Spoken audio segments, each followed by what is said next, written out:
it's Multiverse Geek Man here with another wacky What Have I Built video. I say another, never done one before. Um, so you could say brand new episode. However, this is the Amazing Spider-Man 2 face shell printed by me. Now, I did get the file off the Thingiverse, and I will put it in the description below so you guys can check out the file yourself. And of course, the maker of the file. I do apologize, I wasn't prepared on that one. However, this is a 2 printer job. So this was an FDM printer and a resin printer. I printed it on the main, for example, the main body itself was a Creality Ender 5 Plus. And the resin printer itself was the Anycubic Proton S. Now, I'm going to go through quickly the stages of this. I'm wearing a hat right now because my hair is a mess. And it will probably make it a little bit more challenging with wearing this, but I am planning to wear a hood underneath to keep my ears and various other parts of my face in while it's underneath the actual mask itself of the RPC Amazing Spider-Man 2 outfit. So let's get into it. The main part of this, the body and the chin itself, was the FDM, as I mentioned, and they slot together as a 2-piece here. Now, you can wear them either glued together or you can have them separate. Most people I've spoken to say keep it separate so you can talk, so it can drop, but it will rub and ultimately scratch the paint off that I've painted on this to ensure that it basically is matching red so it doesn't shine through accidentally through the mask. So I'll probably glue it once I've got the sort of right frame of where I need to be. So obviously it jumps on my face here, chin goes in there like that so I can still breathe. It goes through and it goes through the mesh there. So as you can see, pulls in all my face. I will probably glue it, but I can at least get it to my face there what I need to, and that is pretty much the shape there. So it keeps everything in, and of course the hat just makes for a great aesthetic when wearing this. But yeah, that is pretty much the simplistic of there. The main body of the shell took a day and 10 hours, I believe, to print. And the bottom of the shell was about 6 to 8 hours total. So you're probably going to need to print this in 2 pieces. Well, you will need to print it in 2 pieces, I would recommend. However, if you want to put it on the same bed, you've probably got the same amount of room as I do. You probably could do that as well. However, I printed this in 2 pieces just to ensure. The next bit is to talk about is the inner sections of the shell. I call them the inner locking system. There is a specific name by the file owner, but I'm calling them that because I can't remember the name, and I think inner locking sounds so much cooler. That's what I'm telling myself anyway. But the inner parts here, as you can see, they were printed in resin. Now, the reason why I printed them in resin was A, not only to make them stronger, but B, to make sure the slots for the magnets themselves, you can see that are fitting in there, were not going to suffer any structural integrity or warping. Now, with the FDM, obviously, the smaller the print, the harder it is for the detail. And I wanted to make sure that, for example, the structure on the actual bed itself, the supports, I didn't want them to rupture or cause any issues with the slots. So the best way to do it was, I thought to myself, it can fit on the Proton S, so I angle it and then print it. And that's just to ensure that the slots weren't affected by the magnets when pushing through. Stronger as well to hold the magnets in when I super glued them in. And of course, it came out much cleaner as well. So it just means it sits in there cleaner, and that I had no issues as such. The magnets themselves off Amazon, they are 10 by 5 by 2 millimeters. They fit really nicely into the slots there, and are a really nice snug fit.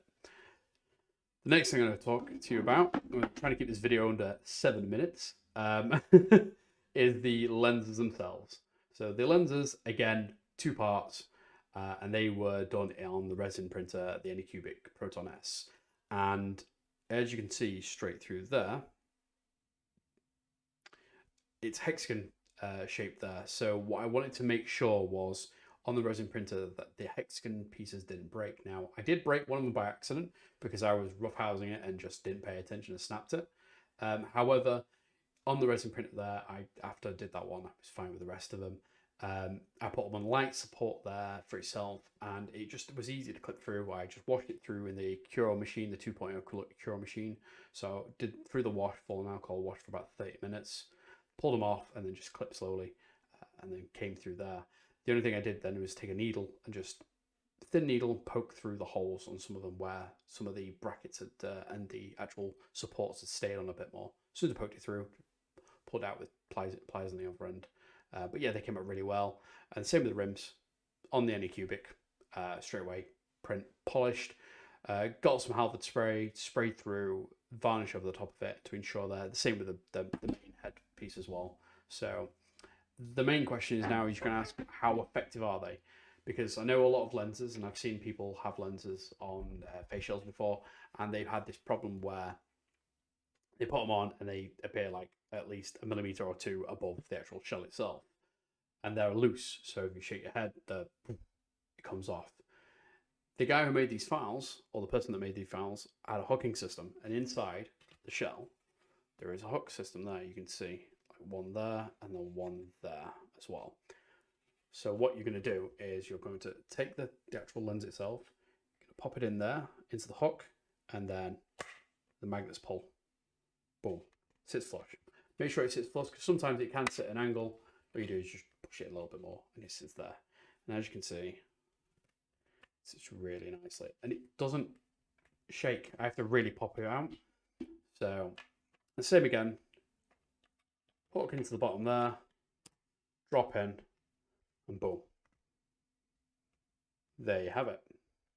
Now the paint job on the actual shell itself isn't the greatest, and I wasn't really trying to go for clean on this because it's my own. I'm using it for my own personal use. So I just wanted to make sure the red shone through if anything was going to shine through the fabric, and not black, silver, or any other sort of colour. That's my personal preference.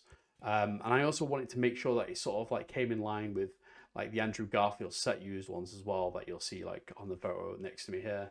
That basically, you know, as you can see there, the inner locking system there, I'll have a hood very much like that, but I'm going to have it come straight over my body so I can actually sort of like tuck it on and tuck it off, and it'll keep everything tight and in place while I'm working out, because I am still in training at the moment. I'm in my first grueling week of about 8 to 16 weeks of grueling pain. So like it's calories, carb, protein counting, everything, you name it, while also doing heavy amounts of workout. But yeah, as you can see, the face shell as well. Like, I'm really happy with how it's come out, and I couldn't be more happier with it. The only thing I need to do now is with my RPC suit, as you can see, which is an absolute gorgeous suit. I mean, look at that. But we're not going to talk about that right now, because I can sit and talk about this for about half an hour. I need to extend the eyes a bit more, so that way the shell will sit just lovely on the suit itself, and it'll come in tighter. The only thing I need to test out is whether or not the fabric will cause any sort of like resistance for it to fall into the slots there. But these are all touch and go things. The other thing as well, I did print, haven't got with me, is the shooters.